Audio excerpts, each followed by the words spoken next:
अस्सलाम नाज़रीन, प्रोग्राम दर हकीकत के साथ आपका मेजबान बिलाल एहसन हाजिर है। नाज़रीन, बात यह है कि जब आज हम इस लाइव प्रोग्राम में इस स्टूडियो में बैठे हैं तो बहुत सारी डेवलपमेंट में सिर्फ ये डेवलपमेंट हुई कि 31 जुलाई से 8 अगस्त तक जो हुकूमत ने एक लॉकडाउन नाफिज किया था, जो कि कारोबारी और जितने भी सरकारी और नीम सरकारी इदारे थे उन पे लागू किया गया था, वो 9 अगस्त को उसको ख़त्म कर दिया गया है और उसका भी नोटिफिकेशन जारी हो गया है। और माजी की तरह ही सुबह 6 बजे से जो 6 बजे का वक्त था वो 8 बजे कर दिया गया है कारोबारी अफराद के लिए। इसके अलावा मज़ारात वगैरह के लिए तो बंद रहेंगे, सिनेमा हॉल बंद रहेंगे, लेकिन रेस्टोरेंट एसोसिएशन जिनकी की बहुत ज़्यादा उनका दबाव था, उन्हें आउटडोर डाइनिंग की इजाज़त दी गई है। लेकिन उसके साथ साथ उसमें उनकी एक जो शराइत रखे गए हैं, वो शराइत ये है कि जो भी मेहमान आएंगे वहाँ खाने के लिए वो वैक्सीनेट होंगे, यानी कि उनको वैक्सीनेशन की पहली डोज जो है वो डल चुकी होगी। इसी तरह सफ़र के लिए भी कि रेलवे से, PIA से या जो भी बसों से सफ़र करेंगे वो भी जो है वो एक जो समाजी फासला उसको बरकरार रखते हुए करेंगे और वैक्सीनेट होने चाहिए। इन तमाम चीज़ों के लिए जो शराइत रखी गई हैं, कारोबार खुल गया है, सारी चीज़ें खुल गई, लेकिन सबसे ज़्यादा जो सफ़र कर रहे हैं इस वक्त, जो आज इसको हम थोड़ा सा प्रोग्राम में इसको हम डिस्कस भी करेंगे कि हमारे जो ट्रैवलर्स एजेंट्स हैं, जिनमें कि उम्रा है, ज़ियारत हैं, हज हैं, हमने देखा कि ट्रैवलर्स एजेंट की कारोबार जो है गुज़श्ता 3 साल से बिल्कुल जो है वो मफलूज होकर रह गया है। हुकूमत सऊदी अरब की अपने फैसलों के हवाले से या पूरी दुनिया के अंदर कि ब्रिटिश ने जिस तरह पाकिस्तान को रेड लिस्ट में डाल दिया और पाकिस्तानियों के लिए जो है वहाँ की एंट्री का मसला है, दुबई का मसला है, इसके अलावा दीगर ममालिक का मसला है, तो इसकी वजह से ट्रैवलर्स जो एसोसिएशन या हमारी जो फ़ज़ाई सनत है वो बहुत ज़्यादा सफ़र कर रही है। इसमें क्या सूरत हाल है, ट्रैवलर्स जो है, एजेंट्स जो हैं, जो कि एक कसीर तादाद में पूरे पाकिस्तान में फैले हुए थे, उनका अपना कारोबार कितना सफ़र हुआ है, इस पर भी गुफ्तगू करेंगे। लेकिन इस प्रोग्राम को आगे बढ़ाने से पहले मैं अपने उन मेहमानों को आपसे तारुफ कराता चलूँ जिन्होंने आज इस प्रोग्राम को जीनत बख्शा है। मेरे पहले मेहमान हैं जनाब हनीफ डोसानी साहब। ये हैं जनाब एग्जीक्यूटिव मेंबर हैं और पाकिस्तान ट्रैवलर्स एसोसिएशन के। Thank you sir for coming. और मेरे दूसरे मेहमान हैं जनाब एहतशाम अली सिद्दीकी साहब, काफी जाना पहचानी शख्सियत हैं, ये सीनियर नायब सदर हैं Anjuman Tajiran Sindh. Thank you sir for coming. मैं दोनों हजरात का शुक्रिया अदा करता हूं कि हमारा तशरीफ लेकर आए। नासिन, इस प्रोग्राम को आगे बढ़ाने से पहले हम एक छोटा सा यहाँ पे रिपोर्ट देखेंगे। रिपोर्ट के बाद दोबारा हम हाजिर होते हैं तो हम प्रोग्राम को आगे बढ़ाएंगे। एक हफ्ते के लॉकडाउन के बाद कारोबार SOPs के साथ दोबारा खुल गया। हुकूमत ने ताजिरों के मुतालबे पर कारोबार के औकात में 2 घंटे के इजाफा कर दिया है। बाकी तमाम अहकामात साबका नोटिफिकेशन के तहत ही कायम रखे गए हैं। वैक्सीनेशन को लाजमी करार दिया गया है। एक आम तासुर है कि अभी तक अवाम में कोरोना के वबा के हवाले से संजीदगी नहीं पाई जाती। सोशल मीडिया पर मुख्तलिफ पोस्ट ने भी वैक्सीनेशन को मुतनाज़ बना दिया है। हुकूमत को इस तरह भी तवज्जो देने की जरूरत है कि सोशल मीडिया पर वैक्सीनेशन के हवाले से मनफी प्रोपेगेंडा नहीं होना चाहिए, जिसकी वजह से एक आम इंसान गुमराह होता है। ताजिरों की मुख्तलिफ एसोसिएशन ने अपनी मदद आपके तहत भी अपनी मार्केटों में महकमा सेहत के ताउन से वैक्सीनेशन मराकज़ कायम करके सहूलियात फराहम की हैं। दूसरी जानिब ट्रैवलर्स और फ़ज़ाई सनत से वाबस्ता कारोबारी अफराद अभी भी शदीद मुतासिर हैं। मुख्तलिफ ममालिक की जानिब से कोरोना वबा से निपटने के लिए फ़ज़ाई सफ़र पर मुख्तलिफ ममालिक के लिए पाबंदियों ने भी इस सनत को नुकसान पहुँचाया। सबसे ज़्यादा मजहबी सियाहत में हज, उम्रा और ज़ियारत पर मुकम्मल और महदूद पाबंदियों ने ट्रैवल एजेंट्स के कारोबार को महदूद करके रख दिया है। ताजिरों के हर तबके ने इस मुश्किल वक्त में हुकूमत की जानिब से दादरसी न करने की शिकायत की है। तमाम टैक्सेस वक्त पर अदा करने का भी पाबंद किया गया है, जो कि ताजिरों के लिए मजीद मुश्किलात पैदा कर रही हैं।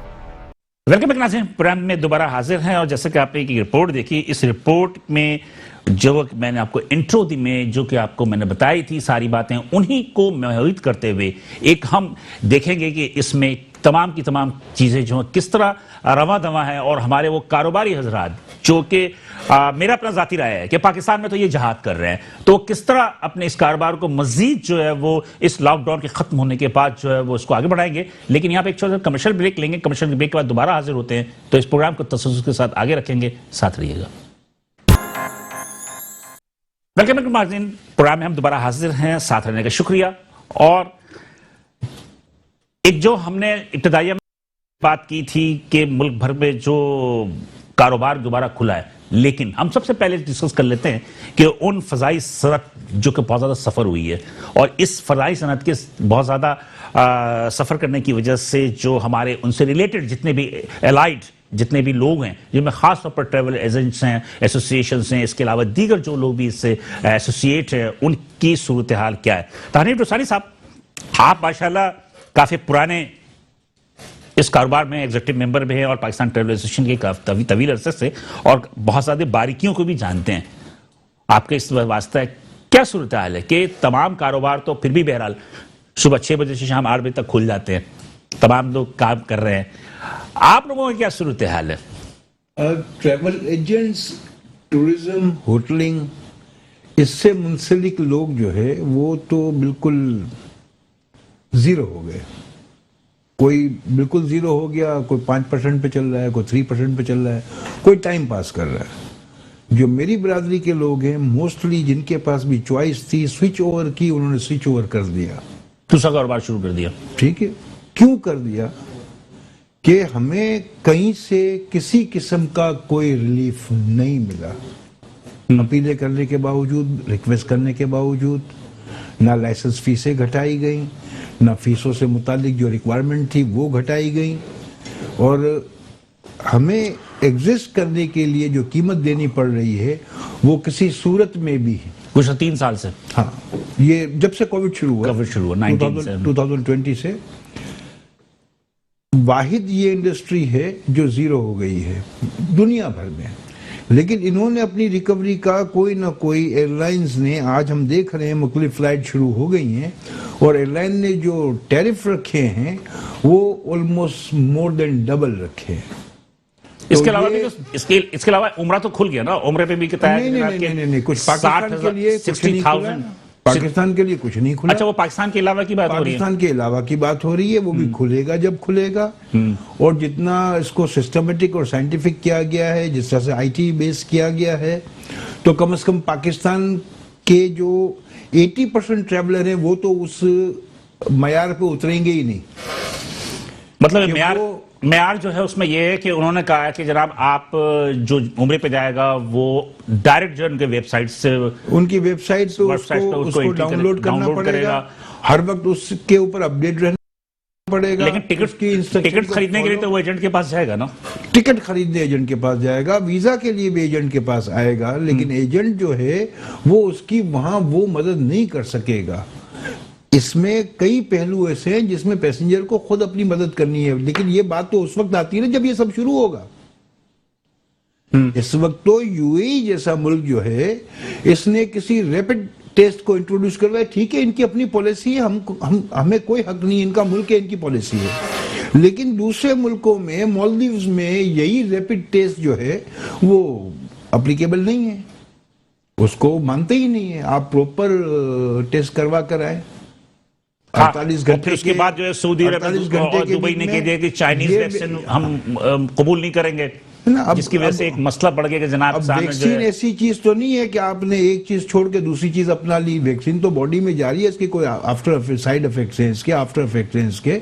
एक इंसान जो वैसे ही पहले बेचारा कमजोर है, इम्यून सिस्टम इतना अच्छा नहीं है इसका, वो कैसे अलग अलग किस्म की वैक्सीन लगा लेगा? और जिसने नहीं लगाया चले उसके लिए तो है कि उसने, लेकिन वो वैक्सीन हमारे यहाँ अवेलेबल नहीं है ना, हार्डली अवेलेबल है। यूरोपियन कंट्रीज के लिए अवेलेबल है। नहीं, पाकिस्तान में है अवेलेबल, लेकिन ये थोड़ा सा हर्डल है। मॉडर्ना, फाइजर है, हाँ जी, ये अवेलेबल हैं, लेकिन बड़ी लिमिटेड है, हमारी रिक्वायरमेंट पूरी नहीं करती। हमारे यहाँ से लाखों लोग सफर करते हैं, लाखों लोग साल में सफर करते हैं। अच्छा, अभी की क्या सूरत है? लेकिन जब अमेरिका है, ब्रिटिश है या दुबई है, या से इन्होंने चाइनीज वैक्सीन को बिल्कुल रिजेक्ट कर दिया, तो उसके बाद की क्या सूरत हाल है? नहीं, ये कॉर्पोरेट पॉलिटिक्स है ये। तो ये एक दूसरे को खींचते रहेंगे, तानते रहेंगे, एक दूसरे को एक्सेप्ट करेंगे, नहीं करेंगे, आज मान लेंगे, कल कोई और रुकावट खड़ी कर देंगे। अच्छा, ये कॉर्पोरेट वॉर है ये। तो ये इनके मसले हैं, हमारे नहीं है। लेकिन सफर तो पाकिस्तानी अवाम कर रही है ना इस वक्त। सफर पाकिस्तानी अवाम बेतहाशा कर रही है। सऊदी अरब जाने के लिए एक मजदूर जिसने पहले 5 लाख रुपए का वीजा लिया था, किसी की किफालत में गया था, फिर जो कमाता है वो कफील को भी खिलाता है, खुद भी खाता है, बिल्कुल, वो बेचारा किसी वजह से भी पाकिस्तान आया, आज इसको दोबारा सऊदी अरब जाने के लिए 4 लाख रुपए खर्च करने पड़ रहे हैं। 4 लाख रुपए किस मद में? यहां से वो किसी थर्ड कंट्री में जाएगा, वहां 15 दिन का क्वारंटाइन पीरियड गुजारेगा, उसके बाद वो एंट्री देगा, फिर नया टेस्ट करवाएगा, फिर वो इस लायक होगा कि सऊदी अरब जा सके। अब दुनिया कोई हमारी तरह तो नहीं है ना, दुनिया में कौन सा मुल्क ऐसा है जिसमें $60-70 से कम का एक दिन का होटल मिलता है? बिल्कुल सही कहा। अब आप इसको मल्टीप्लाई कर लें 15 दिन के ऊपर, इस वक्त तो 2 घंटे की फ्लाइट पे इंटरनेशनल ट्रेवल करने जाए तो लाख रुपया वन वे फेयर है। तो लाख रुपया कराची से आप सपोज नेहरू चले जाए या ताशकंद चले जाएं, तो कराची से ताशकंद जाएंगे तो आपको 1,20,000 देने पड़ेंगे, फिर ताशकंद से आप जद्दा जाएंगे या रियाद जाएंगे। यही हाल दुबई ने रखा हुआ है। अब दुबई ने फ्लाइट्स ओपन की हैं, इंशाल्लाह सऊदी अरब भी अपनी फ्लाइट्स ओपन कर लेगा। लेकिन जिन्होंने सफर किया, जिनका टाइम जाया हुआ, जिन्होंने लॉसेस किए, वो तो इररिपेरेबल लॉस। मैं चलते चलते पूछता चलूँ कि पाकिस्तान के अंदर जो ट्रैवल एजेंट्स हैं उनकी तादाद कितनी होगी?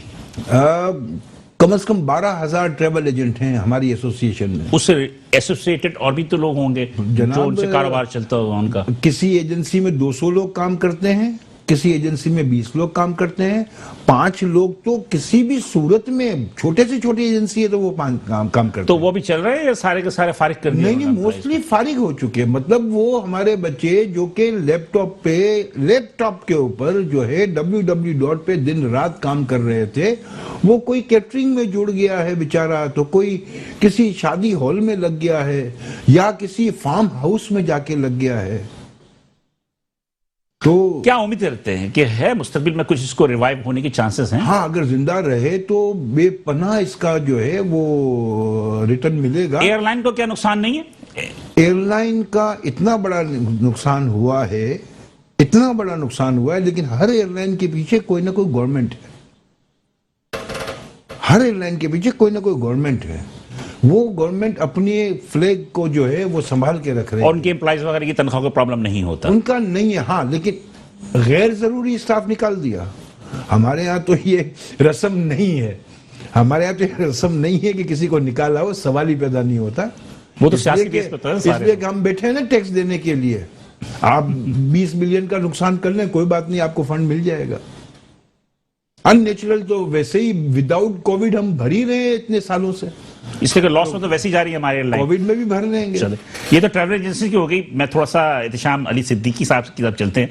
बात यह है कि आपने इनके नुकसानात इनके तो देख लिए, लेकिन मेरा अपना जाती राय है कि अब कोविड को खुल गया, सारा कारोबार खुल गया, क्या सूरत हाल है? आप मुस्तकबिल को क्या देख रहे हैं कि क्या दोबारा इसके कोविड पे पाबंदी लगने के चांसेस हैं या नहीं है? बिस्मिल्लाहिर्रहमानिर्रहीम। बिलाल भाई, बहुत शुक्रिया, आपने मुझे आज फिर इस प्रोग्राम में बुलाया। देखिए, सबसे पहले तो ये बात की जाए कि हम जो सर्वाइव कर रहे हैं कोविड की वजह से, और आगे जो आपने एक सवाल किया कि आगे जाके क्या हालात है, इससे आप लोगों को ज्यादा अंदाजा होगा ना। इसका मैं ये बता दूं कि हो सकता है कि अभी हम बहुत लंबा हमें सफर करना पड़े। इनका सफर डिफरेंट है, लेकिन मैं अपने सफर की बात करूँ कि हमें बहुत लंबा सफर करना पड़े इस मामले में, क्योंकि जो गवर्नमेंट की पॉलिसीज हैं वो अभी तक हमें वाजे नहीं होती। गवर्नमेंट नहीं, मेरा अपना जाती राय है कि ये ज्यादा डेंजरस पोजीशन पे हैं, इसलिए कि ट्रैवल एजेंट्स की, जैसे उन्होंने कहा कि कोई मैरिज लॉन में लग गया, कोई फार्म हाउस है।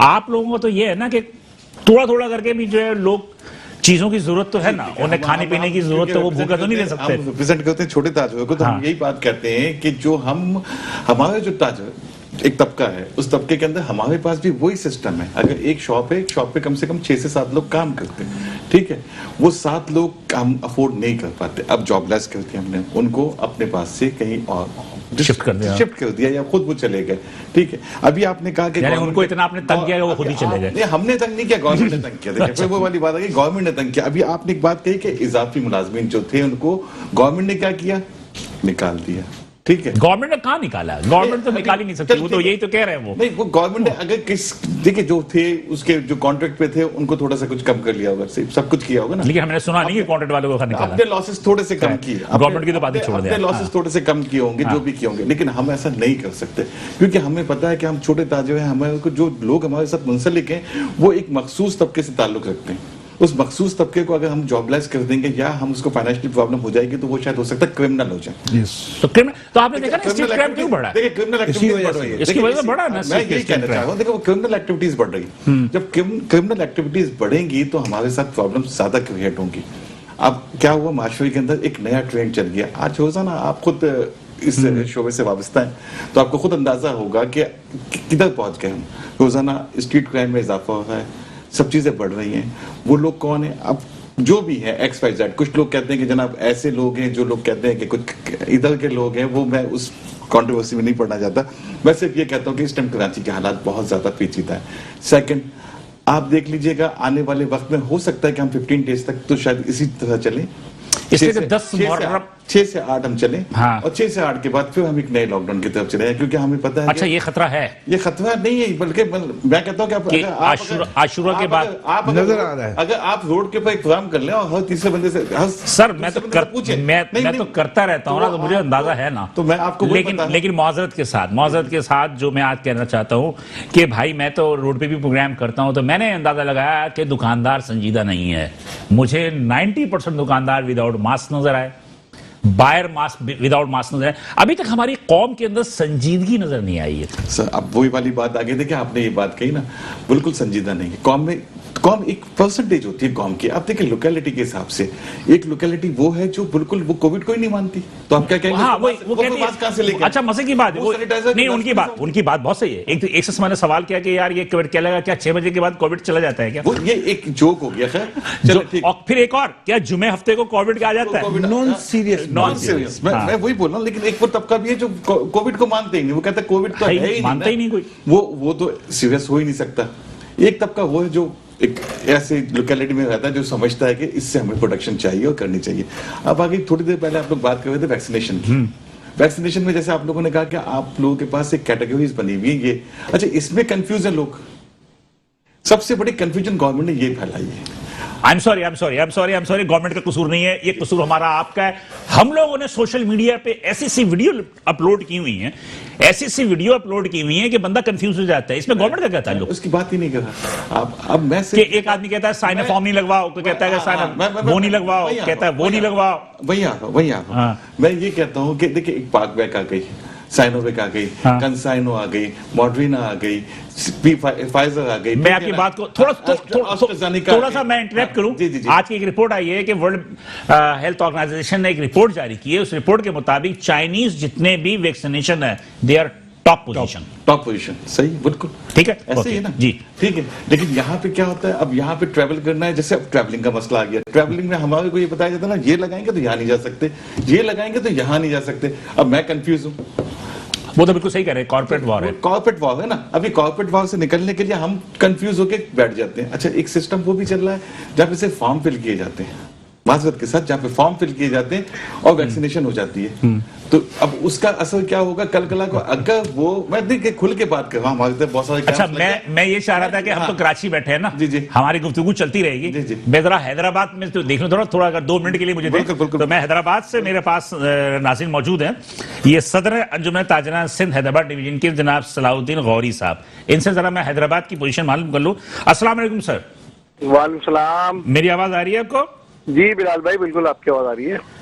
सलाहुद्दीन साहब, ये बता दीजिएगा कि हैदराबाद की पोजीशन क्या है लॉकडाउन के खत्म होने के बाद?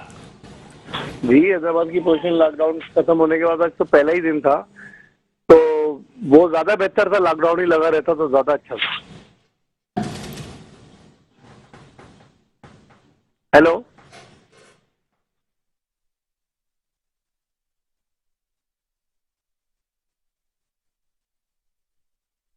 कॉल ड्रॉप हो गई है और मैं इसको दोबारा हम मिलाने की कोशिश कर रहे हैं। जी इत्तिशाम साहब, अपनी बात थोड़ा सा संजीदा मौजू पे आ रहा हूँ। अब इसमें क्या है कि बहुत सारी जगहों पे मैंने ये देखा, मैंने खुद ऑब्जर्व किया, मैं खुद जगह जगह कैंप्स लगे हुए हैं और कैंप में जाके देखता हूँ, बहुत सारे लोग मुझे ऐसे मिले जो कहते हैं जनाब कार्ड बन जाता है। हाँ, लेकिन ऐसे लोगों को पकड़ा गया, ऐसे लोगों को पकड़ा गया है। कितने % लोगों को? नहीं, जो नॉलेज में आ गए उनको पकड़ लिया, जो नॉलेज में नहीं है उनको वो कहें। तो नुकसान किसका है? तो मैं वही आ रहा हूँ, मैं वही नुकसान कहता मेरा और आपका ही है ना। हूँ। अगर देखिए मैं वही अवेयरनेस देने के लिए जरा यहाँ के भी आवाज खोल मैं दीजिएगा। लोगों को अवेयरनेस देने के लिए बात कह रहा हूँ कि देखिए ये ऐसी गलती ना करें। चलो ठीक है, सलाउद्दीन गौरी साहब मेरे साथ लाइन पे आ गए, मैं दोबारा उनसे बात कर लूँ, फिर आपसे गुफ्तगू जारी रहेगा। जी जी, अस्सलाम वालेकुम सर, आवाज आ रही है मेरी आपको? जी जी बिलाल भाई, आपकी आवाज आ रही है? अच्छा जी, सलाउद्दीन गौरी साहब, क्या सूरत हाल है हैदराबाद की आफ्टर लॉकडाउन, यानी खुलने के बाद? जी देखिए जी, लॉकडाउन तो कराची और सिर्फ हैदराबाद में ही लॉकडाउन था, अंदरूनी सिंध तो तकरीबन पूरा खुला हुआ था। गुड। और सूरत हाल ये लॉकडाउन की कि हेस्को ने वही अपनी रूटीन, जब 8 बजे बाजार बंद हो रहा है तो कम से कम लाइट तो पूरी दे, लाइट पूरी नहीं दे रहे। लाइट से क्या मुराद, मतलब ये कि लोड शेडिंग हो रही है? लोड शेडिंग, बिल्कुल जी, लोड शेडिंग। तो कितने घंटे की हो रही है? ये 8-8 घंटे की लोड शेडिंग है हैदराबाद। अच्छा, आपका तो वापडा लगता है मेरा ख्याल है ना, वापडे? जी हाँ, वापदा लगता है हैदराबाद में। तो अभी तो मेरे ख्याल में ट्रांसफार्मर भी फटा था, जिसमें काफी ज्यादा कैजुअल्टी भी हुई थी। देखिए बिलाल भाई, ट्रांसफार्मर जब फटने की आवाज आती ना तो हैदराबाद बड़ा दुखी हो जाता है इस मामले में ना। आपके, मैं कुछ बोलूंगा तो आपके कुछ चैनल वाले नाराज हो जाएंगे। सर, आप इखलाक के दायरे में रहते हुए जो बात करना चाहते हैं करें। जी, आपने तो ऑनलाइन ले लिया है, मुझे लगता है फिर आप भी मुझे आइंदा ऑनलाइन नहीं लेंगे। क्यों, वजह क्या है? वजह ये है कि हैदराबाद में 12 आदमी शहीद हो जाते हैं ट्रांसफार्मर के धमाके से। अभी तक किसी ने भी टॉक शो नहीं किया किसी भी चैनल के ऊपर आपके ना। चले, मैं आपकी बात से इत्तेफाक करता हूं, मैं करूंगा खुद भी, लेकिन अभी थोड़ा सा तनाज़ुर बता दें। और एक लड़की का इस्लामाबाद में मर्डर हो जाता है तो 24 घंटे टॉक शो हो रहे हैं इस्लामाबाद में। तमाम मिनिस्ट्री, तमाम के तमाम लोग सिर्फ उसी उसमें लगे हुए हैं। बिल्कुल। क्या हैदराबाद में मरने वाले ये जो 12 आदमी थे, इंसान नहीं थे? क्या ये जानवर थे? ये गरीब थे। आपकी बात से इत्तेफाक करता जो हूं। मरे ना, ये गरीब थे। अगर ये कोई नामवर लोग होते तो सारे चैनलों पे टॉक शो हो रही हो। ठीक है, बिल्कुल सही कह रहे हैं, लेकिन बहरहाल ये तो एक अलग मौजू है, इंशाल्लाह इस पर भी हम आपसे मुशावरत करके प्रोग्राम करेंगे। मुझे ये बताइए, कोरोना वायरस के हवाले से क्या सूरत हाल है हैदराबाद? अब पूरे सिंध की बात कर रहा हूं मैं। कोरोना वायरस पाकिस्तान में सबसे ज्यादा इस वक्त सुनने में आया है कि मुल्तान में है, लेकिन वहां लॉकडाउन नहीं है। नहीं, यहाँ पर तो छोटी छोटी बातों पे लॉकडाउन लगा दिया जाता है। भाई स्मार्ट लॉकडाउन लगा दें। जिन्होंने कराची में तो 20% क्या है, उन पे सख्ती करें। आप जो वैक्सीन लगवा रहे हैं उनको तो कारोबार करने दें। जिन मार्केटों में वैक्सीन लगे हुए हैं उन मार्केट वालों को तो कम से कम कारोबार। अच्छा, आपके ताजरों ने वैक्सीनेशन कराई हुई है? मतलब एक बिल्कुल कराई हुई है, बिल्कुल। हमारे अंजुमन ताजरान के मरकजी रहनुमा जावेद शम्स जो कराची में होते हैं, उन्होंने बाकायदा 2 दिन पहले इब्तिदा कर दिया है 16 सिटियों में, कराची के 16 इलाकों में लगवाने का भी। तो कितने लोग हैदराबाद में, कितनी ताजिर बरादरी की कितने फीसद लोगों ने वैक्सीनेट कर लिया अपने आप को? मैं समझता हूँ तकरीबन 60-75% लोगों ने करवा लिया है। मैंने खुद करवा लिया है ना। चलो ठीक है, तो मतलब ये कि अब आपका कारोबार खुल गया है, अब आप उम्मीद रखते हैं कि वैक्सीनेशन भी आपकी हो गई है तो कारोबार में तेजी आएगी आहिस्ता आहिस्ता? देखिए, कारोबार अगर इन्होंने खोलना था तो सबसे पहले तो बंद ही नहीं करना था। मुहर्रम शुरू हो गए, कारोबार खोलने का फायदा क्या है, हमें ये बताएं। तो आप कहते हैं कि मुहर्रम में बंद रखें? ये बंद रखना चाहिए था, बल्कि आप देखें ना, अगर ये बंद रखते तो इनको 2 फायदे होते हैं। एक तो इनको मोबाइल की सिमें बंद नहीं करनी पड़ती, क्योंकि ये पूरे दिन के लिए बंद करते थे मोबाइल। और दूसरा नहीं, तो मोबाइल की सिमें जो बंद होती हैं वो होती हैं 9-10 मुहर्रम, 9-10 को होती है ना। 9-10 को होती है, पूरे मुहर्रम तो नहीं होती ना। ये सर 11 इससे बेहतर 11 मुहर्रम के बाद ही खोल देते ना, इनको परेशानियां नहीं होती। लेकिन बहरहाल अब आपके क्या तहफ़्फ़ुज़ात क्या है, कहना क्या चाहते हैं? देखिए जी, हम चाहते हैं कि जिन इलाकों में कोरोना वायरस की वबा फैले उस इलाके में आप स्मार्ट लॉकडाउन करें, ताजिरों को कारोबार करने दिया जाए। और हमारा एक मुतालबा है कि इस दफा हमारे जो हेस्को के बिल आए ना, उनकी तारीखें निकल गई हैं। हमारा मुतालबा है आपके बिलाल भाई, आपके चैनल के जरिए, कि उनकी तारीखें या तो बढ़ाई जाए या ड्यू डेट जो उनके ऊपर ड्यूज लग रहे ना, वो एक्स्ट्रा सरचार्जेस जो हो जाती है वो माफ किए जाए। मतलब कि जो जुर्माने लगते हैं? जी हाँ, वो जुर्माने माफ किए जाए। ये कहते हैं जी जुर्माना भी भरे। अब मिसाल के तौर पे 6 तारीख को हमने बिल भरना था, लास्ट डेट ना। अब वो हमारी तारीख आती है 8 तारीख को, 9 तारीख को हम जा रहे हैं तो वो हमारी लाइटें कटी हुई है इलाके के लोगों की। अच्छा, क्या आपने बिल नहीं भरना? शक्कर वगैरह की क्या सूरत हाल है? शक्कर लाड़काना सेम, शक्कर लाड़काना सेम यही पोजीशन है। कराची से लेके कश्मीर तक ये समझ लें कि लॉकडाउन लगा देते हैं, जब चाहते हैं लॉकडाउन लगा देते हैं। तो लॉकडाउन तो कराची में तो बड़ी सख्ती होती है, इंटर सिंध की बताएं, इंटर सिंध में क्या सूरत हाल होती सर है? इंटर सिंध के अंदर जो है सख्ती सिर्फ हैदराबाद शहर में ही ज्यादा होती है। कराची और हैदराबाद? कराची और हैदराबाद में ज्यादा सख्ती होती है। छोटा मुंह बड़ी बात, बड़े बड़े जो एमपीएस एमएनए और जो मिनिस्टर है वो अपने इलाकों को खुलवा देते हैं। ठीक है, बहुत वहां शुक्रिया। पर पुलिस इतनी सख्ती नहीं करती जितनी कराची और हैदराबाद में करती है। थैंक यू सलाउद्दीन गैरी साहब, बहुत शुक्रिया। ये थे सदर थे अंजुमन ताजरान सिंध हैदराबाद डिवीजन। मेरा ख्याल है कि बहुत ज्यादा जब्त करके गुफ्तगू कर रहे थे और अंदाजा हो रहा था कि बहुत ज्यादा अंदर से बवाल है, लेकिन बहरहाल ताजिरों की जो भी अपनी प्रॉब्लम है, जो मसाइल है, मुश्किलात हैं, उसका अंदाजा शायद उनको खुद ही हो सकता है। हम यहाँ बैठे बातें कर रहे हैं, शायद हमें इसका अंदाजा ना हो। गुफ्तगू का सिलसिला जारी है। नाज़रीन, यहाँ पे एक छोटा सा ब्रेक लेंगे, ब्रेक के बाद दोबारा हाजिर होंगे तो हम अपने मेहमानों से गुफ्तगू का सिलसिला जारी रखेंगे। साथ रहिएगा। वेलकम बैक नाज़रीन, प्रोग्राम देखने के लिए हम दोबारा हाजिर हैं। साथ रहने का शुक्रिया। और ब्रेक में जाने से पहले जो गुफ्तगू हो रही थी अंजुमन ताजरान सिंध हैदराबाद डिवीजन के सदर जनाब सलाउद्दीन गौरी से, तो यकीनी तौर पर हम ये डिस्कस कर रहे थे कि उन पर जब्त करके वो बहुत सारी बातें की। क्या कहेंगे डॉक्टर सानी साहब? बर्दाश्त करके बात की। बहुत बर्दाश्त की। देखें, वो बड़ी मशहूर कहावत है कि कौवा चला हंस की चाल अपनी भी भूल गया। आप जिस WHO को फॉलो कर रहे हैं, जिस दुनिया को आप फॉलो कर रहे हैं, जिनके कहने पे या ना कहने पे या जिनको कॉपी करने पे आप लॉकडाउन करवा रहे हैं, तो आप सबसे पहले देखिए कि उन मुल्कों ने अपने शहरियों के साथ क्या सलूक किया है। हाँ, उनके अपने SOPs, मतलब उनके कितनी फैसिलिटीज दी, फैसिलिटीज कितनी दी हैं और आपने क्या दिया है।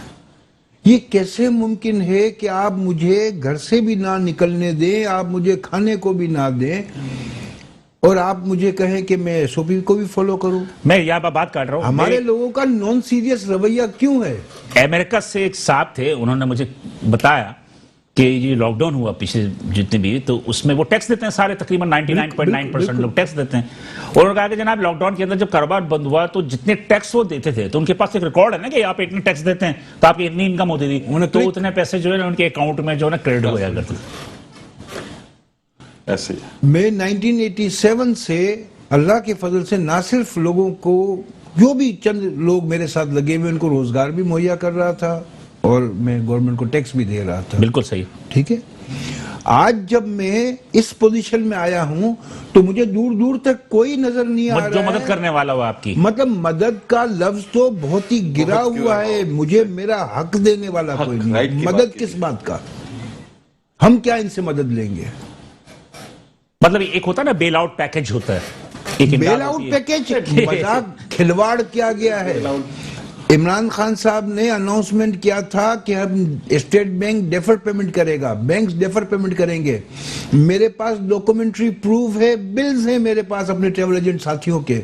बैंकों ने क्रेडिट कार्ड के ऊपर more than 60% per year interest charge किया है। दुनिया में कहीं सुना है? दुनिया हंसेगी। लेकिन मेरे ख्याल में 3 to 5% जो है वो स्टेट बैंक ने ऐड दिया था, जो कोरोना के हवाले से था। 3 to 5%? हाँ, मतलब 3%, पहले 5% उन्होंने किया था, उसके बाद 3% कर दिया था। इंटरेस्ट रेट की बात नहीं कर रहा हूं कि स्टेट बैंक ने क्या किया, मैं उसकी बात कर रहा हूं जो बैंकों ने सलूक किया। आप रिलीफ की बात कर रहे हैं, आप मदद की बात कर रहे हैं। उन्होंने अपने पूरे चार्जेस लिए। पूरे नहीं सर, दुनिया में किस जगह पर 60% का मतलब आप समझे हैं? 60%। आपको चाहिए, मैं आपको डॉक्यूमेंट्री एविडेंस देता हूं, किसी भी प्लेटफॉर्म पे मुझसे मांग लीजिए। किसी ने कोई एहतजाज नहीं किया, स्टेट बैंक ऑफ पाकिस्तान ने जवाब तक नहीं दिया, वफाकी बैंकिंग मोहतसब ने जवाब तक नहीं दिया, वो पे करना पड़ा। बिल्कुल।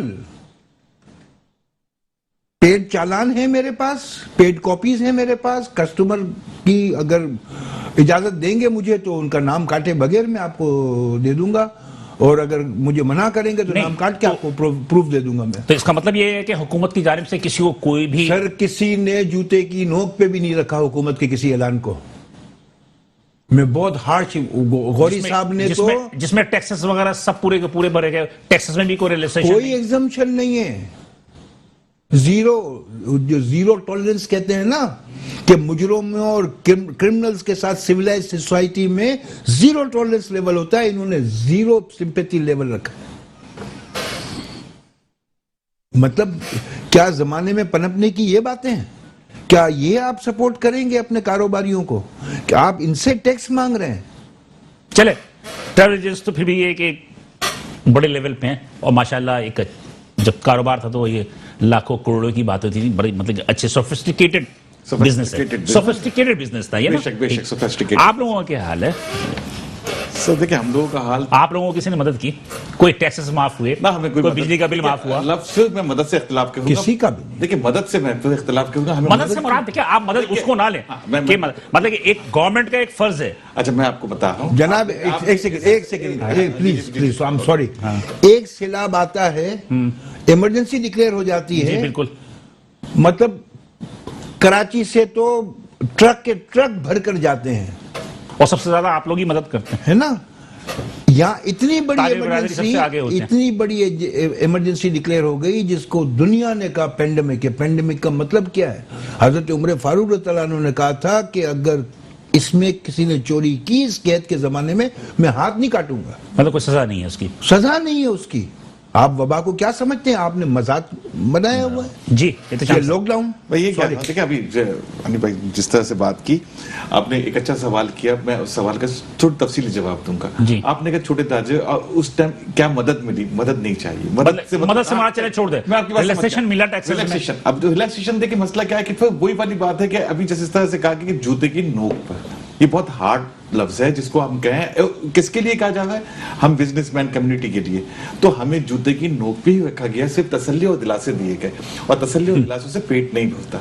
अगर आप भी इधर बैठे हो, अगर तसल्ली और दिलासे दिए जाए तो आपका पेट नहीं भरेगा। और हमने अब अंदाजा लगा लिया है कि सिर्फ तसल्ली और दिलासे, वफाक और सिंध के दरमियान में हम जो चाले थी उनको देख के हमने फिर अपनी पैदाइश खुद ब खुद कर ली। कर तो ली, लेकिन क्या कामयाबी मिली है? कामयाबी मिलने के लिए अब हमने इसको उस वे में नहीं गए, इसलिए कि अवाम ये कहती है कि हर एसोसिएशन दूसरे पर उंगली उठाती है।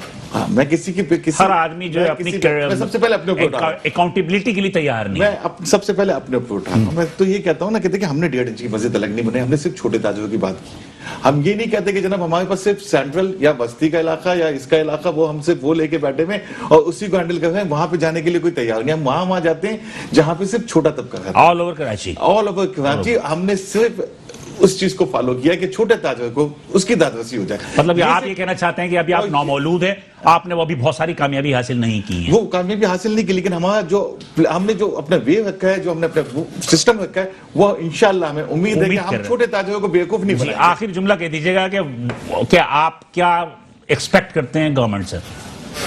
सिर्फ और सिर्फ एक चीज, सिंगल पॉइंट एजेंडा। देखिए, दुनिया में जो जिन मुल्कों ने तरक्की की है ना, सिर्फ इनके फूड स्टेप को पकड़ लें। पाकिस्तान टूरिज्म के हवाले से दुनिया के चंद खूबसूरत ममालिक में से एक है, चंद। और इस हुकूमत ने काम भी किया है इस मामले पे। लेकिन क्या काम किया है, मैं आपको यही बात समझा रहा हूं। केपी के इलाके में, नॉर्दर्न के इलाके में पिछले 60 सालों से टूरिज्म चल रहा था, और सारा टूरिज्म वहीं चल रहा है, और उसी को उन्होंने प्रमोट किया था। ठीक है। वो सीजन चलता है जब कराची में गर्मियां चलती हैं, जब वहां सर्दियां होती हैं तो वहां बहुत कम लोग जाते हैं। ठीक है। इतना बड़ा पाकिस्तान है, आपके पास सिंध गवर्नमेंट के पास इतनी बड़ी साहिली पट्टी है। जो तरक्की याफ्ता मुल्क हैं, इन्होंने अपनी साहिली पट्टियों के साथ क्या सलूक किया, इसका 5% दे दीजिए इस मुल्क को। ठीक, ओके। आपको मैं एक छोटी सी कैलकुलेशन बताता हूं कि जो हमारा पाकिस्तानी बाहर टूरिज्म के लिए जाता है ना, उसका कम से कम बजट जो पाकिस्तान पे करता है डॉलर पाउंड में $3 बिलियन। चलिए, thank you sir, thank you. दोनों हजार का बहुत शुक्रिया। बहुत सारी बातें थी जो हम ना कर सके, लेकिन वक्त की कमी की बात। नाज़रीन, बात यह है कि सूरत-ए-हाल क्या है वो आपके सामने, फैसला करना आपका काम है। मुझे इजाजत दीजिए, इंशाल्लाह अगले हफ्ते इसी दिन इसी वक्त आपसे दोबारा मुलाकात होगी। अल्लाह हाफिज।